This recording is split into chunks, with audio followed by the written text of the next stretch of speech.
Hello everyone, this is Sam from Linguistic and welcome back to my YouTube channel. Today's lesson will be even geekier than our previous ones as I want to have a thorough look at some technical terminology used in linguistics that will help us understand the logic and philosophy of languages, not only of English but also of your mother tongue. Throughout the video, I will be using the languages that I speak, which are English, German, Italian and Spanish. But you don't need to know these languages. I will only mention them to make some very simple examples that will be very clear once we get into the lesson. Most of today's terms are not actually often taught in schools when you learn grammar, so they may not be of vital importance to you, but I think it's important to hear them at least once. Plus, I will be using some of these terms in my future videos, but for now, you can just see them as some fun facts about grammar.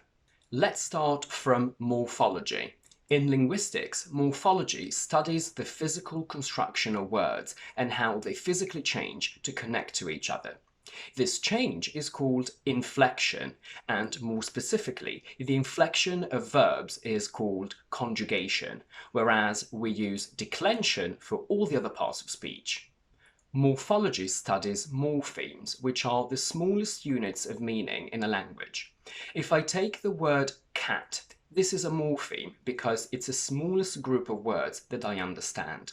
If I used only the first two letters, I would get ca, which I wouldn't understand. But morphemes are not just full standalone words. We also have some smaller elements that modify the characteristics of words. For example, if I add s to cat, I get cats, which is why in English s is considered a plurality morpheme because it gives the idea of the plurals. When it comes to verbs, we can find the morpheme ed to create the simple past and the past participle because it physically changes the verb and it gives us a different idea. Usually, prefixes and suffixes are considered morphemes. The prefix dis gives the idea of opposition, negative, so we get dis-ease, disconnect. The suffix er can give the idea of someone who performs the action, sing, singer, but also of the comparative, tall, taller. In English, we don't use much inflection at all, meaning that we don't often change words physically, and that means that they don't often give us information about their grammatical categories. One of these categories is gender. In a language, gender expresses the gender or sex of what we're talking about, and the most common ones across languages are masculine, feminine, and neuter. English nouns don't have gender. In Spanish, la cama is feminine, el ordenador is masculine. In German, der Löffel is masculine, die Gabel is feminine, and das Messer is neuter. In English, these words don't have any gender at all. They are all the same. They are neither masculine, feminine, nor neuter.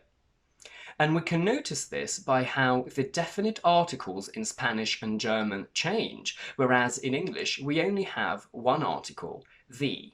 And the same thing happens for the indefinite article. While Spanish and German have different ones depending on the gender, in English we only have a or an, which is only linked to the presence of a vowel after it. It's not linked to gender. So far we've talked about objects, but what happens when we talk about human beings? If I say man, I understand that I'm talking about a male human. If I say woman, I understand that I'm talking about a female human. But morphologically, English doesn't give us any indication of their gender, so I only understand that a man is male and a woman is female because I logically understand that by looking at them physically. An example of their lack of gender is the fact that the definite article doesn't change. We say the man and the woman. In English, we only have very few words that change completely based on gender. We have man, woman, brother, sister, mother, father. But generally, if I give you a word like friend, singer, teacher, we don't know if we're talking about a man or a woman. And the same thing applies to animals. Number is the grammatical category that expresses the amount of elements that we're talking about, and it can be singular or plural. English expresses this grammatical category through s, es, or ies, and through some irregular plurals such as man, men, child, children, and also some words that don't change at all: sheep, sheep. While in some languages the definite articles change according to number, the in English doesn't, which is why we call it invariable, which means that it never changes. This is how nouns behave, but what happens with adjectives, which are words that describe nouns, such as tall, blue, fast? While in some languages adjectives inflect based on gender and number, in English they don't. So just like articles, they are completely invariable, which means that they don't give us any information about the noun that we're talking about. In Italian, the O at the end of bello tells us that the person that we're talking about is masculine and singular. The A means that we're talking about an entity that is feminine and singular. I means that we're talking about masculine and plural, and E means that we're talking about feminine and plural, whereas in English we only say beautiful, a beautiful man and a beautiful woman. Person is the category that identifies personal pronouns based on who they indicate, and we're going to use the direction of our fingers to understand this concept better. When I speak, I am the speaker, so if I think of the pronoun I point my finger in my direction. I is the first person and it indicates precisely the speaker. There is another pronoun which causes me to point my finger in my direction, and that is we, which has the same concept of I, but while I is singular, we is the first person plural, because it indicates a bigger group that I belong to. If I point my finger in your direction, I do it to indicate the addressee, so the person that I'm talking to, that I'm addressing, and in English it's you. You is the second person, and it can be singular when I'm talking to just one person, or plural when I'm talking to a group of people. If I point my finger externally, I'm talking about a third entity, a third party, which is the third person. In English, we have third person singular, he, she, it, or plural, they. Personal pronouns comprise 5 groups. We have subject pronouns when they do the action, object pronouns when they receive the action, possessive adjectives when the person owns something and this adjective is physically attached to the element they own, possessive pronouns when the possessive is not physically attached. If I say my cat, my is a possessive adjective because it's physically connected to cat. But if I say the cat is mine, my transforms into mine because it's not visually attached to the noun. The 5th category is reflexive pronouns, which occur when the subject of the action is the same as the object. So if I say I cut myself, it means that I do the action to me. If we look at the third person singular, we use he only for male human beings and sometimes male animals. We use she only for female human beings and sometimes animals, and for everything else we use it because in English we don't have gender. Now it's time to look at some terminology for verbs. Most of the terms that we're going to use are related to the mental concept that they describe, but also to a morphological change, meaning that they often physically change the verb to express a different idea. The term mood denotes the intention, attitude, and point of view of the speaker, expressed through verbs. Different languages have different moods and some more than others. The ones that we're talking about here today are the most common ones and those related to English. The indicative mood expresses facts as they are, were, or will be. The 3 main elements of the English indicative are present, past, and future. The interrogative mood doesn't express a fact but a question. In English, the interrogative is not technically considered a mood because there is no morphological inflection, meaning that we don't change the verb to give the idea of the question. So if I want to ask the question of you go, I say, do you go? I don't change the verb go, but I simply use the help of an auxiliary verb. So we can consider the interrogative a conceptual mood rather than a morphological one. The subjunctive mood expresses wishes, demands, and suggestions, and generally things that have not happened. In English, there is a very limited usage of it, and we recognize it by the fact that it uses the base form and it doesn't change according to tense. I will make a whole separate video about the subjunctive, but just to give you an idea, if I say I suggest he go, this is a suggestion, it hasn't happened yet, and it may not happen at all. I can also say it's important that she arrive on time instead of arrives. The most noticeable and famous usage of the subjunctive is with the verb to be. I can say it's been requested that you be seen by a doctor, and also in constructions with wish or the second conditional, where instead of saying was for I and he, if you want to use a more sophisticated version of the verb, which is what you should use in exams, you should say if I were and if he were. The imperative mood expresses orders, and in English it's created with just the base form without a subject, because we only have the imperative for the second person, singular and plural, you, which is implicit. So, if I want to give you the order to go, I don't say you go, but simply go. We can also add the auxiliary verb do to add emphasis, so I can say do sit down. And also the verb to be can be preceded by do in this case, so do be careful. The negative is always created with the auxiliary verb don't or do not, so I can say don't go, don't get into trouble, and don't be. Another famous imperative is let's for the first person plural, so if I want to give an order to the group that I belong to, I say let's go. I will be making a whole video about the imperative separately, just like for the subjunctive. The conditional mood expresses a fact whose realization depends on a condition. In English, it can't technically be considered a mood because there is no morphological change, as we only add the modal verb would to the main verb.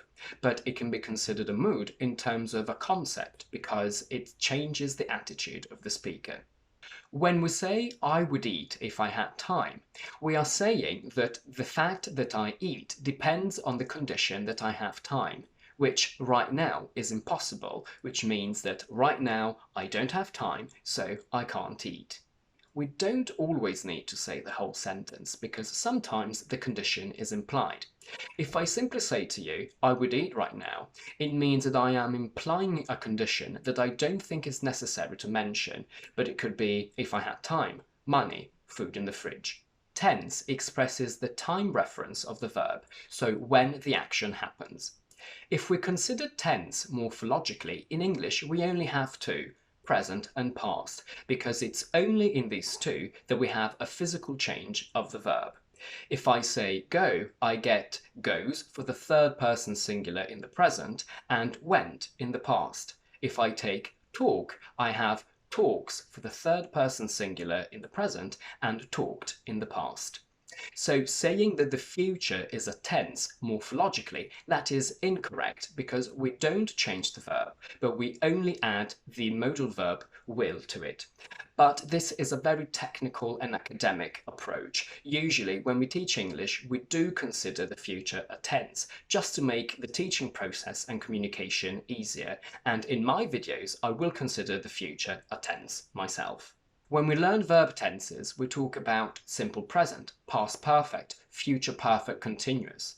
But when we talked about tenses here, I only mentioned past and present. Why is that? There is one more quality of verbs called aspect, which is often overlooked and ignored and incorporated into the concept of tense. Again, just to make things easier when we learn grammar.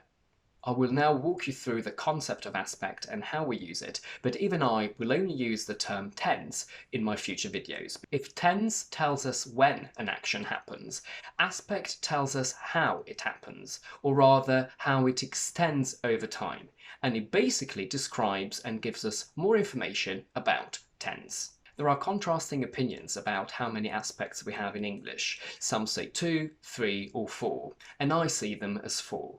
Every aspect is attached to a tense, so we will see what it means separately and also how it reacts with the tense. The simple aspect focuses on the concept of completion, so the fact that an action starts and finishes. And because of that, we can use it to talk about unchanging facts, facts that are generally true, and also repeated actions and single completed actions. Now, let's see how it behaves with tenses, and funnily enough, in this case, the future is considered to be a tense. We have the present simple, which we use for actions that are always true. Water boils at 100 degrees. And for repeated actions, I play tennis 3 times a week. The idea behind these actions is that they start and finish every time we do them. That is why, if I say, now I talk to you, this is wrong because the idea of me talking to you is not completed. The past simple is used for repeated actions in the past. Last year I played tennis 3 times a week, and also for single completed actions. Yesterday I went to the cinema. If we look at the future as a tense, we have future simple that we use for a single action, I will open the window because it's hot, or a future repeated action, I will always love you. The continuous aspect is created with be and ing, and it gives the idea of an action that is ongoing, unfinished and in progress, and also temporary compared to the tense. The present continuous expresses the idea of an action that is happening right now as we speak, and it's ongoing, unfinished. For example, I'm talking to you. Let's look at the sentence, I usually go to work by bus, but this week I'm going by car. This doesn't necessarily mean that right now, while I'm saying this, I am in my car and driving, but it simply means that this week is a short, ongoing, temporary action compared to the rest of my life, which is why we use the present continuous. The same goes for the past continuous. I was watching TV when you called me expresses the idea of an ongoing action that was interrupted by a very quick, sudden and finished action. You called. The future continuous expresses an ongoing action in the future. If I say, when you come home tomorrow at 7, I will be learning English, it means that at 7, when you come home, in the future, I will be doing a continuous action of learning English, which will have started before 7 and will still be ongoing. The perfect aspect is created with have and past participle, and it expresses the idea of an action that happens before the time of the tense, and it usually creates a connection between these times. Although the present perfect contains the word present, it's about an action that happened in the recent past, it's completed, and it has a result in the present. If I say, I have eaten, it means that it's not an ongoing action, it's a completed one, and it's not repeated, but it has a result in the present. For example, the fact that I am not hungry right now because I'm still full from the meal that I've just had. The past perfect connects 2 past actions that happened one before the other, where the one that happened first is in the past perfect and the one that happened second in the simple past. If I say, yesterday I didn't eat at 8 because I'd already eaten at 7, it means that the action of eating at 7 happened before 8. It's very rare to find a past perfect on its own. It's basically always followed by a simple past. The future perfect connects 2 future actions where the first one is in the future perfect and the second one in the simple present. By the time you get home tomorrow, I will already have eaten means that tomorrow I will eat at some point before you get home. As you can see, it's very common to use the adverb already, especially with the past perfect and future perfect, because it really helps us give the idea of something happening before something else. The perfect continuous aspect is a combination of the previous 2, and it expresses the idea of an ongoing action, ing, happening before, have, the time, tense that we're talking about, and it highlights the connection between the 2. The present perfect continuous in the sentence I am tired because I've been running tells me that the action of running was ongoing until now, meaning that I've literally just finished and I still feel the result of it because I'm tired. Or I'm actually still running and I really want to emphasize that my running didn't just start now, but it's been ongoing for a while. The same goes for the past perfect continuous. And the future perfect continuous in the sentence, by 5 p.m. tomorrow, I will have been working for 8 hours, means that tomorrow I will start working 8 hours before 5, and at 5 p.m. I will have literally just finished, or I will actually still be working. These are all the aspects that we have in English. As I said before, we don't often use the term and concept of aspect when we learn English, which is why a lot of people consider English to be a 12 tense language, given by the multiplication of the 3 tenses by the 4 aspects. Some of these aspects also have different usages from the ones that we looked at today. Today was just to give you a general idea about the concepts of these aspects, but because I know that you want to know more about them, I will be making separate videos about the mathematics of aspects and the passive voice. And voice is the last category that we will analyse today. Voice describes the relationship between the action, verb, and all the elements involved in it. When the subject is the entity that performs the action, we get an active voice. When the subject is the entity that receives the action, we have a passive voice. When I say I eat an apple, I is the grammatical and conceptual subject because I is the person that performs the action of eating. But when I say an apple is eaten by me, an apple is grammatically the subject, but conceptually it's still the object because the apple doesn't actually do anything. It just receives the action of being eaten. So in this case, we have a passive voice. By me is the agent, so the entity that conceptually performs the action in a passive sentence. We create the passive with be and the past participle, and as I mentioned before, I will be making a whole separate video about all the mathematics related to it. I know that I said that voice was the last grammatical category that we were going to analyse today, but that doesn't mean that you're ready to go, because now that we have all these new terms and concepts, we will use them to identify 2 big groups of verbs, and then I promise I will let you go. Finite verbs are verbs that are connected to a subject, and depending on the language, they can express several grammatical categories. For example, gender, number, person, voice, mood, tense, aspect. In English, as we said before, we don't use much inflection, or in this case, conjugations, so it's very hard to understand any of these elements from the simple word go. So if I say I go, I understand that this is a finite verb because it's physically attached to I. I don't really understand gender or number because go could be related to I, you, we, you, they in the indicative mood, but also he, she, it in the subjunctive mood, so even the mood is not clear. The only thing that we really understand from go in I go is the active voice, so go is active. If I give you the verb goes, however, more elements are clear. We know that it's the third person singular of the indicative mood of the active voice. In German, for example, all endings of a conjugated verb change, so they give us a lot of information. The German equivalent of I go is ich gehe, and from gehe I understand that it's the first person singular of the indicative mood, present tense, simple aspect, and active voice. If we look at the modal verb will for the future simple, it doesn't really give us much information, apart from the fact that it's an indicative mood and future tense, but we don't know the person because will never changes.